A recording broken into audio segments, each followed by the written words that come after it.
Hey everybody, Nick here, and today I got a review for you of this guy, the Aegis Hoplite Midtech.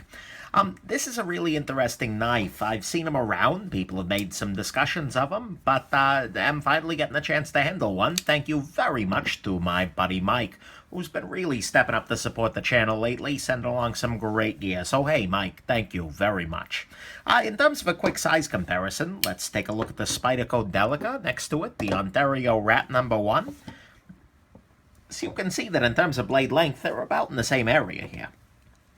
What else we got here? We got a Graham Razel Midtech here. We got a Grimsmo Norseman. And, oh, what the heck, a Spyderco Sleesh Bowie. Right there. Booyah. Alrighty, so there's your size comparison, and let's go on ahead and jump into the good, the great, the bad, and the ugly of this particular Midtech. Okay, first, a quick note on the term Midtech. I don't love the term Midtech because it's kind of non-specific. What it basically means, though, is that it's a production knife, but it's done in fairly small batches, ideally with good quality control.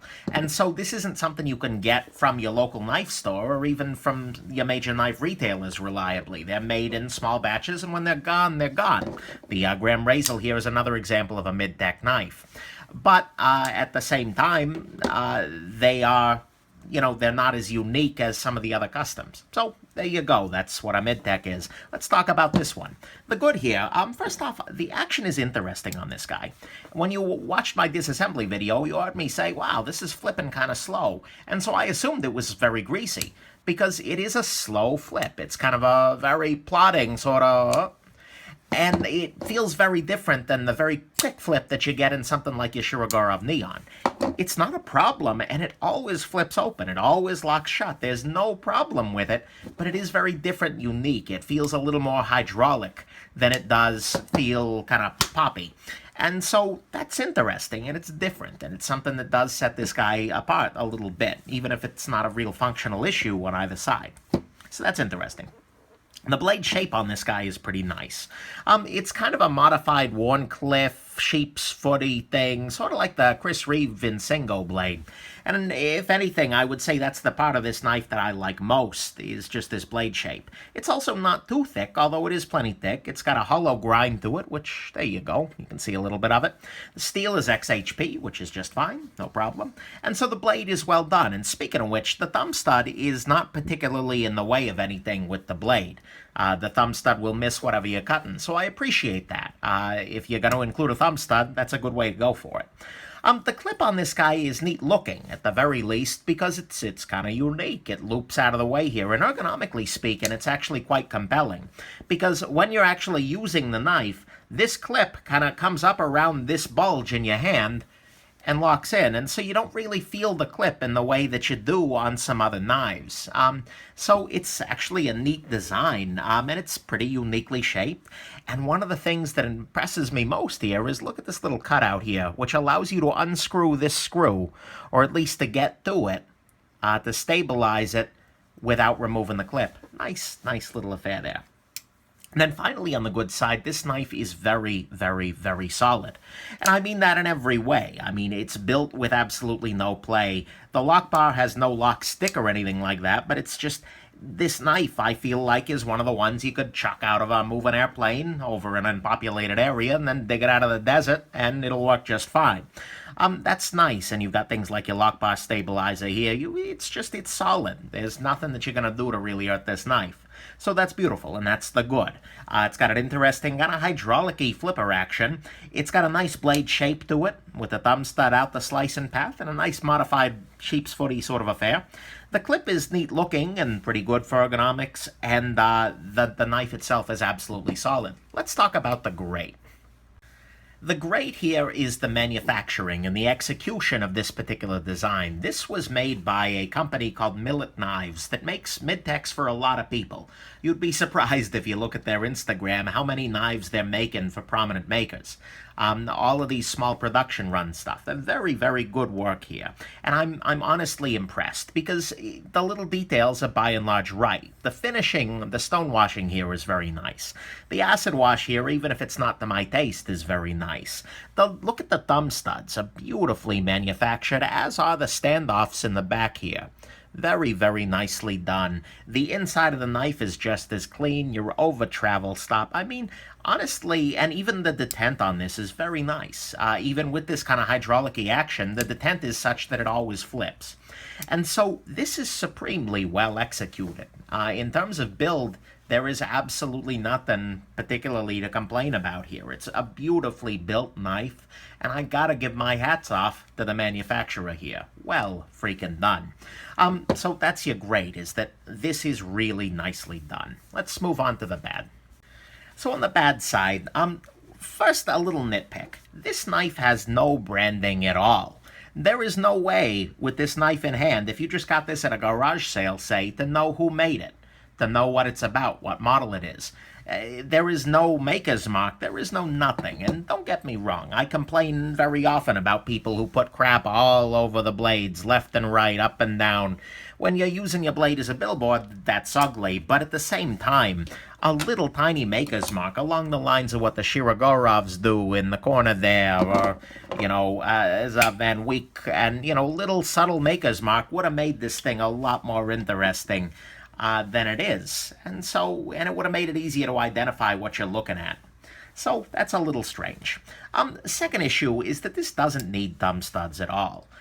Although they're not in the blade path, they are they're fairly sharp, and they're just not very pleasant to use as thumb studs. I'm not a big thumb stud guy to start with, but the flipping action's good enough that they could have skipped that straightforwardly.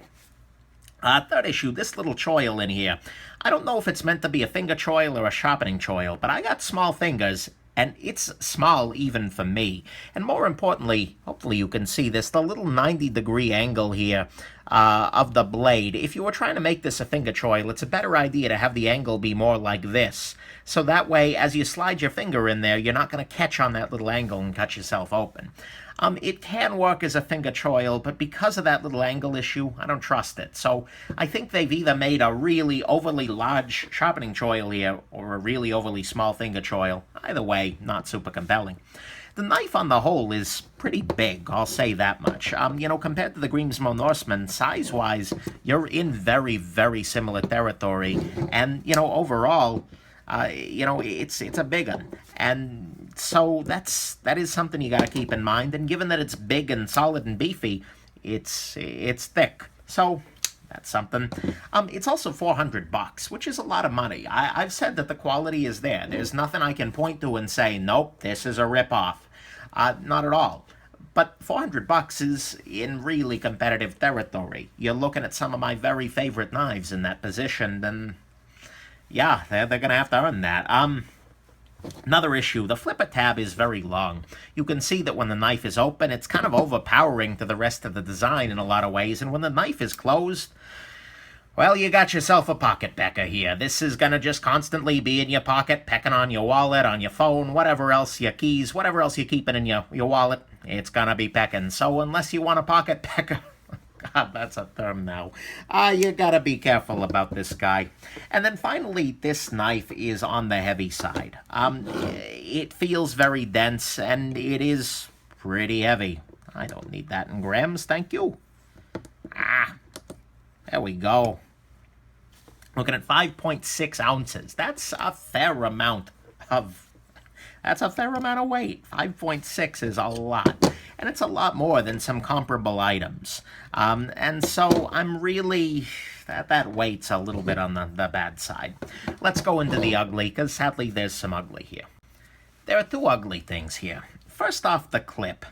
The clip is one of these milled clips where it's custom made, it's custom milled out. But you can see here the titanium is pretty thick, and as a result, this clip is very stiff.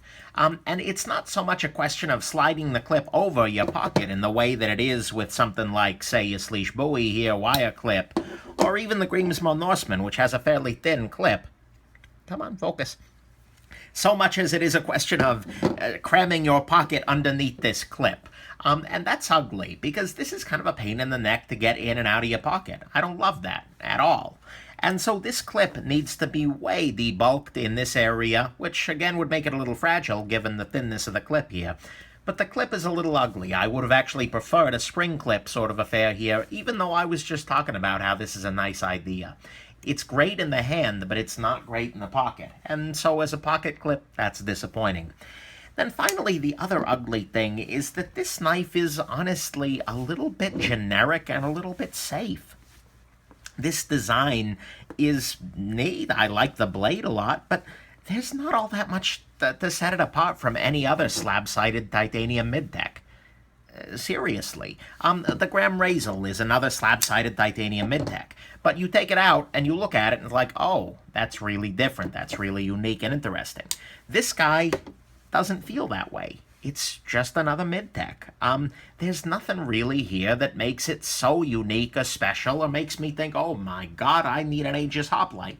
And so that's honestly a little disappointing and a little bit sad. I wish that there was more to set this knife apart and make it interesting, aside from the great build quality here.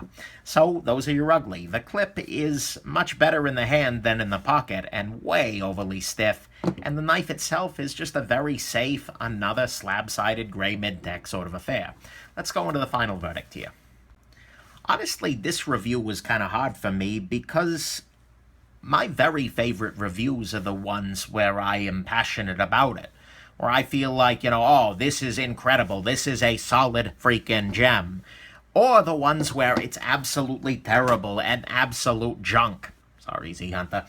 Those reviews can be really fun because I have passion, I have interest. It's really something. But the Hoplite is in that really weird doldrums in the middle there. I mean, this is a knife that's really nicely done.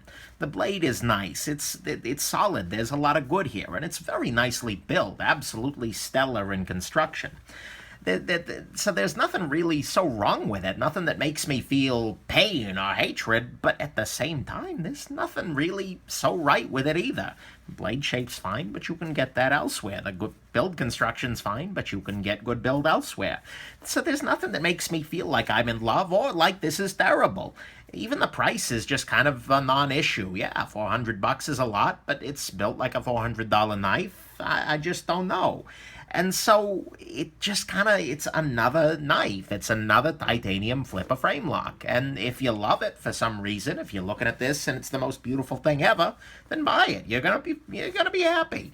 But I just can't say anything about it that strongly. I don't know what makes this different from any of these other Midtechs. And so if somebody asks me about the Aegis Hoplite walking down the street in 6 months, I'm probably just gonna shrug like, first off, why are you asking me about knives on the street? That's a little weird. But second off, you know, I just don't have a strong opinion. It's a knife, 100%. It's solid. It's not that great. It's not that bad. It's just it is. So I don't really know what you can do with that. A review that basically ends with, this is the Aegis Hoplite Midtech. But that's kind of where I land with it. So, if you love it, do it. If you hate it, don't do it. And if you're not sure, $400 buys you a lot of other knives. So, there you go. I guess that's where I land. Hope this was interesting to you, even if I couldn't rouse any strong, fervent passion. I'll get some passion for you later. And have yourselves an absolutely wonderful rest of your day.